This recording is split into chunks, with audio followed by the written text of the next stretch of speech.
কিভাবে একজন সচ্চরিত্র একজন ভালো মেয়ে আপনি যাচাই বাছাই করবেন?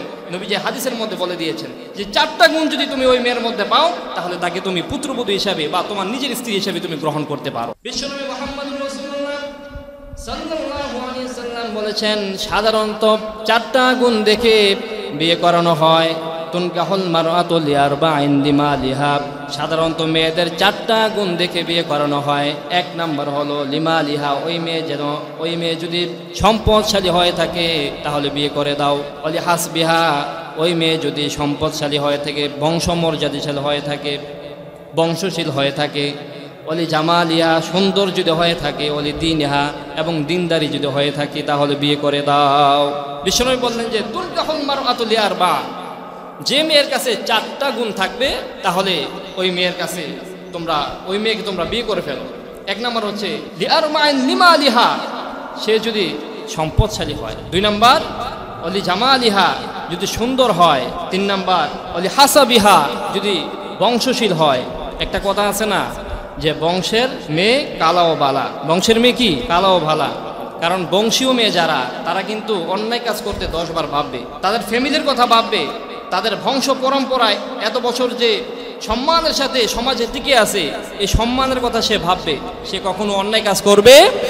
এই জন্য বিশ্বনবী দেখেন কিভাবে একজন সচ্চরিত্র একজন ভালো মেয়ে আপনি যাচাই বাছাই করবেন। নবীজি হাদিসের মধ্যে বলে দিয়েছেন যে 4টা গুণ যদি তুমি ওই মেয়ের মধ্যে পাও তাহলে তাকে তুমি পুত্রবধূ হিসাবে বা তোমার নিজের স্ত্রী হিসাবে তুমি গ্রহণ করতে পারো। 1 নাম্বার কি বললাম? লিমালিহা, ওই মেয়ে যদি সম্পদশালী হয়ে থাকে। 2 নাম্বার ওলি হাসাবিহা, যদি বংশশীল হয়। 3 নাম্বার ওলি জামালিহা, মেয়ে যদি সুন্দর হয়। আপনি কোনো রকম একটা মেয়ে বিয়ে করে ফেললেন, আপনার কাছে ভালো লাগলো না, এখন বিয়ের পরে ওই মেয়েকে আপনার ভালো লাগে না, কিন্তু আরো 10টার মেয়ের দিকে তাকান, আছে না নাই বলেন? কারণ আপনার স্ত্রী যদি সুন্দর না হয় আপনি তো আরো 10টার দিকে তাকাবেন, তাহলে ওই পরিবারের মধ্যে কি শান্তি আসবে? শান্তি আসবে না। নবীজি বললেন ওলি হাসাবি ওলি জামালিহা, যদি সৌন্দর্য হয়। ওলি দীনিহা, এবং যদি দিনদারিতা থাকে তাহলে তোমরা তাকে বিয়ে করতে পারো। তারপরে বললেন ফাসফুর বিজাতিদ দ্বীন, উপরের 3টা যদি না থাকে, বংশশীল যদি না হয়, সম্পদশালী যদি না হয়, এবং তারপরে আর্থিক যদি অসচ্ছল থাকে, কোনো সমস্যা নাই, তার মধ্যে যদি দিনদারিতা থাকে তাহলে তুমি তাকে বিয়ে করো। সুবহানাল্লাহ পড়ে। কারণ একটা মেয়ে দিনদারি হওয়া মানে একটা ঘরের মধ্যে একটা জান্নাতের ফ্লেভার পাওয়া। একটা মেয়ে যখন দিনদার থাকবে, তার যদি অন্য কোনো গুণ না থাকে, সে যদি দিনদারি হয়, তাকওয়াবান হয়, তাহলে সে তার স্বামীকে ভালোবাসবে, সে অন্যায় কাজে জড়াবে না, স্বামীর কোনো কষ্ট হবে এমন কোনো কথা কখনো স্বামীকে বলবে না। তাহলে সেই ঘরের মধ্যে, সেই ফ্যামিলির মধ্যে সুখ আসবে কি আসবে না বলেন? আসবে। নবীজি বলছেন এই 4টা জিনিস দেখে তোমরা বিয়ে করো। সুবহানাল্লাহ পড়েন। ফাসফুর বিজাতিদ দ্বীন তারিবাত ইয়াদাক, মুত্তাফাক আলাইহি। বিশ্বনবী বললেন তারিবাত ইয়াদাক, তার হাত ধুলোয় দূষিত হোক, তার হাত ধ্বংস হয়ে যাক, যে দিনদারিতা দেখলো না, বরং 3টা দেখলো, 3টা দেখে বিয়ে করলো। এখনকার ছেলেরা তো দেখে সুন্দরী মেয়ে দেখলে আর মাথা ঠিক থাকে না, তার মধ্যে দিনদারি আছে না নাই, আমানতদারিতা আছে না নাই, মেয়েটা ভালো কিনা এগুলা দেখার সময় নাই। মেয়েটা সুন্দর তো বাস বিয়ে করে বাড়িতে নিয়ে যায়, নিয়ে যাওয়ার পরে দেখেছে যেদিন বিয়ে করছে তার পরের দিন মেয়ে টিকটক করে না, মেয়ে আছে না নাই বলেন? টিকটক করে অন্য ছেলেদের সাথে, আর 10টা ছেলের সাথে অ্যাফেয়ার। তার সম্পর্ক, নিজের স্বামীর প্রতি শ্রদ্ধাশীল না, সম্মান করে না, স্বামীর কথাই শোনে না, নিজের মন যায় যেভাবে চায় সেভাবে সে চলে, এরকম মেয়ে আছে না নাই? এই যে কেন এটা? কারণ এই যে আপনি দিনদারি দেখেন নাই, দিনদারিতা দেখেন নাই, দেখেছেন কি সুন্দর। মনে রাখবেন, সুন্দর সারা জীবন থাকে না। এই রং ধরা যৌবন জং ধরে শেষ হয়ে যাবে কয়েক বছর পর, কিন্তু রয়ে যাবে আপনার আচরণ, রয়ে যাবে আপনার চরিত্র, রয়ে যাবে আপনার সুন্দর ব্যবহার। ঠিক কিনা বলেন? এটাই মানুষ সারা জীবন মনে রাখে। আপনার চেহারা দিয়ে আপনি কি ভাত খাবেন নাকি?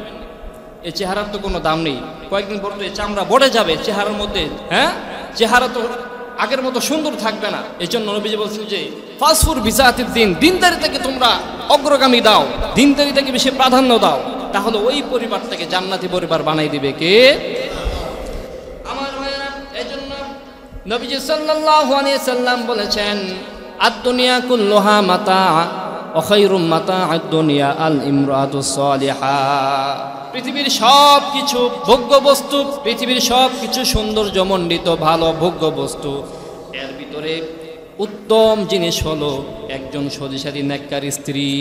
একজন নেককার স্ত্রী এর মধ্যে সর্বোত্তম। আল্লাহ পাক এই নেককার স্ত্রীর মাধ্যমে আপনার ঘরের মধ্যে শান্তি ফিরিয়ে আনবেন। আপনি একজন বদকার স্ত্রীকে নিয়ে আসলেন, যাদের মধ্যে দিনদারিতা নাই, যে মেয়েগুলা স্বামীকে মেনে চলে না, শ্বশুর শাশুড়িকে মেনে চলে না, যে মেয়েগুলা নামাজ পড়ে না, তাকওয়া নাই, ওই মেয়েগুলো যে আপনি বিয়ে করলেন, ওই মেয়ের পেট থেকে যে সন্তানগুলো বের হবে, ওই সন্তানগুলো তো নেককার হবে না। কথা বলেন ঠিক কিনা? ওই শাহরিয়ার কবির আর মুনতাসির মামুনদের মতো নাস্তিক হয়ে দুনিয়াতে আগমন করবে। আর আপনি যদি একজন নেককার স্ত্রী যদি আপনি বিয়ে করেন, ওই স্ত্রীর যদি ভালো হয়ে থাকে, দিনদারি হয়ে থাকে, ওই স্ত্রী যদি উত্তম স্ত্রী হয়ে থাকে, তাহলে তার গর্ভ থেকেই আল্লাহ ওয়ালা বের হবে, বুজুর্গ বের হবে, জগৎ বিখ্যাত মুহাদ্দিস বের হবে। চিল্লে বলেন ঠিক কিনা?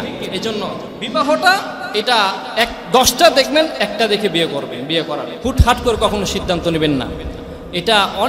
এটা ছেলে খেলা নয়। আপনি একদিন বিয়ে করলেন, এরপর দিন ফালাই দিলেন টিস্যুর মতো না। সারা জীবন যাকে নিয়ে আপনি থাকবেন, যার সাথে আপনার জীবন অতিবাহিত করবেন, আপনার পার্টনার যদি ভালো না হয়, আপনার লাইফটা, আপনার জীবনটা ওই জাহান্নামে যেতে হবে না, দুনিয়াতে থাকতে জাহান্নাম হয়ে যাবে। এই সমাজে আমরা আমাদের অনেক অসংখ্য আশেপাশে উপযুক্ত নারী আছে, উপযুক্ত ছেলে মেয়ে আছে, এখানে বাবারা আছেন। আপনারা যখন আপনাদের মেয়েদেরকে বিয়ে করবেন, বিয়ে দিবেন, ছেলের কি আছে না আছে ওইদিকে তাকায়েন না। ছেলেটা মুত্তাকি কিনা, পরহেজগার কিনা, ছেলেটা তাকওয়াবান কিনা, ওই জিনিসটাই দেখবেন। তাহলে আপনার মেয়ে তার কাছে সুখে শান্তিতে থাকবে। কথা বলেন ঠিক কিনা? হয়তো আপনি বিশাল বড় ফ্যামিলি থেকে বিয়ে করালেন, অনেক কোটিপতি, অনেক বড় ক্ষমতাশীল ব্যক্তিদেরকে দিয়ে বিয়ে করালেন, কিন্তু ওই ছেলেটা ভালো নাও হতে পারে। কথা বলেন ঠিক কিনা? ওই ছেলেটা গাঁজাখোর হতে পারে। ওই ছেলেটা যদি গাঁজাখোর হয়, যদি ইয়াবাখোর হয়, যদি চরিত্রহীন হয়, বাট ছেলেটা যদি টাকা পয়সাওয়ালা হয়, বর্তমান মেয়ের বাবারা ওই ছেলের কাছে বিয়ে দিবে, কোনো ভালো ছেলের কাছে বিয়ে দিতে চায় না। কথা বলেন ঠিক কিনা? আমার কথা কি মিথ্যা নাকি তার বাস্তবতা আছে? আর যদি একজন ভালো, একজন চরিত্রবান, একজন ভালো ছেলে যদি 5 ওয়াক্ত নামাজ পড়ে নেওয়ালা ছেলে হয়ে থাকে, যদি তার বেতন 15-20 হাজার টাকা হয়, হক হালালিভাবে যদি সে জীবন যাপন করে, বিয়ে করার ক্ষেত্রে দেখা গেছে যে ওই ছেলের কাছে বিয়ে দিতে চায় না। কার কাছে বিয়ে দেয়? ওই মাথা টাক করে গেছে কিছু লোক আছে না, বয়স্ক কিন্তু অনেক সম্পদশালী, ওই সুখ ওইখানে খোঁজে। আসলে সুখ কোথায়? সুখ কি ওখানে নাকি একজন চরিত্রবান ছেলের কাছে? নিশ্চয়ই একজন চরিত্রবান ছেলের কাছে তার মেয়ে সুখে থাকবে। এই জন্য অনেক ফ্যামিলিতে এখন পরকীয়া বেড়ে গেছে, কারণ দাম্পত্য যেমন সুখকর হয় না, স্বামী স্ত্রীর মাঝে বনাবনি হয় না। স্বামীর বয়স হয়ে থাকে 40, 50, 35, মেয়ের বয়স হচ্ছে আপনার 16, 17, 18। এখন এই মেয়েটাকে তার কাছে বিয়ে দিল, কি দেখে বিয়ে দিছে? ছেলে দেখে বিয়ে দেয় না, বিয়ে দিছে টাকা পয়সা দেখে, আমার মেয়ে সুখে থাকবে। আসলে সুখে থাকার মানদণ্ড টাকা পয়সা নয়। সুখে থাকার মানদণ্ড হচ্ছে, এটা সুখটা হচ্ছে অভ্যন্তরীণ, এটা আল্লাহ প্রদত্ত। একজন ভালো মানুষের কাছ থেকে আপনি সুখ আশা করতে পারবেন। একজন চরিত্রহীন আর লম্পট বদমাশের কাছে সে যদি টাকা পয়সা তার কাছে থাকে, তার কাছে কখনো সুখ খুঁজে পাওয়া যাবে। আর এখন তো আমরা মাশাআল্লাহ যেভাবে এখন আমাদের পরিস্থিতি এমন অবস্থা হয়েছে, এখন আমরা ছেলে যখন বিয়ে করাবো, তখন আমরা ছেলের বাবারা যারা আছে, ছেলেদেরকে বিয়ে করার ক্ষেত্রে এখন আমরা কি দেখি? যে মেয়ের কি আছে না আছে ওইটা দেখবে না। মেয়ের কাছে তারা, ছেলের বাবারা যেটা চায়, কি চায় বলেন তো? কথা বলেন, আর একটু জোরে বলেন না, কি চায়? যৌতুক চায়।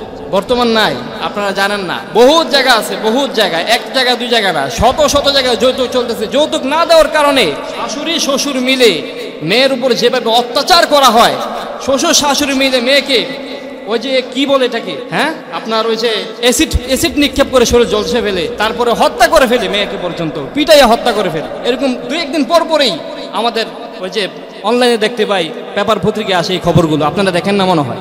আছে না? এখন আরো বাড়ছে, বিশেষ করে চট্টগ্রামের দিকে খুব বেশি। যৌতুক না দিলে সেখানে বিয়ে হয় না।